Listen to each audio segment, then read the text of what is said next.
ప్రభువైన యేసుక్రీస్తు నామంలో కల్వరి గ్రేస్ ప్రార్థనా మందిరము తరపున ప్రతి ఒక్కరికి నా హృదయపూర్వక వందనాలు తెలియచేస్తున్నాను. అందరూ బాగున్నారా? ఈరోజు ఉదయకాలపు దేవుని మాట కీర్తనలు 89వ అధ్యాయము 48వ వచనం. మరణమును చూడక బ్రతుకు నరుడెవడు? ప్రపంచాన్ని గడగడలాడించిన వీరుడు ధీరుడు చిన్న దోమ కాటుకు గురై తన అనారోగ్య పరిస్థితిలో అనగా చివరి దశలో ఆయన ఈ విధంగా మాట్లాడుతున్నాడు.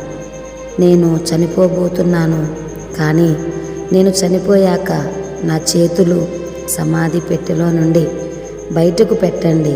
ఎందుకంటే నేను ప్రపంచాన్ని జయించాను, కానీ మరణాన్ని జయించలేకపోయాను.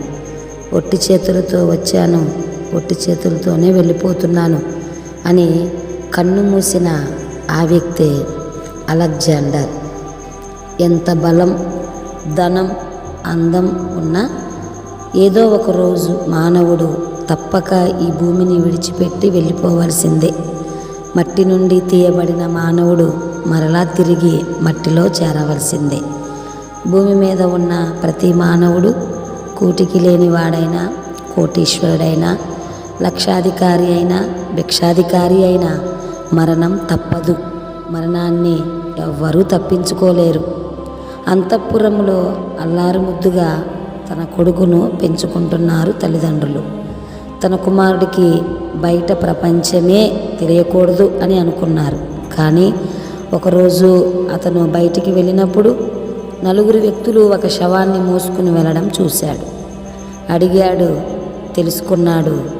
అంటే ఏదో ఒక రోజు మనిషి చనిపోవలసిందేనా అనే ప్రశ్నతో ఇంటి నుండి బయటికి వెళ్ళిపోవడం జరిగింది. ఆ వ్యక్తే గౌతమ బుద్ధుడు. ప్రియ సహోదరి, సహోదరుడా, ఎప్పుడు చనిపోతామో తెలియదు, ఎన్నాళ్ళు బ్రతుకుతామో కూడా తెలియదు.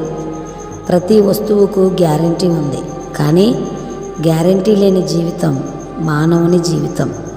ఇది నాది, అది నాది అనుకుంటూ స్వార్థంతో, పగా ప్రతీకారాలతో చనిపోతే అగ్నిగుండంలో యుగయుగాలు ఉండవలసి వస్తుంది. క్రైస్తవునికి మరణం ముగింపు కాదు, ప్రారంభం. ఈ సత్యం లాజరు గ్రహించాడు, కానీ ధనవంతుడు గ్రహించలేకపోయాడు. ఈ మాటలు వింటున్న ప్రతి ఒక్కరూ ఈ సత్యాన్ని గ్రహిద్దాం, గ్రహింపు కలిగి జీవిద్దాం. దేవుడు మిమ్ములను, మీ కుటుంబాలను గ్రహింపులోనికి నడిపించునుగాక. Amen. God bless you all. పూలాంటిది జీవితం రాలిపోతుంది, గడ్డి లాంటిది జీవితం వాడిపోతుంది.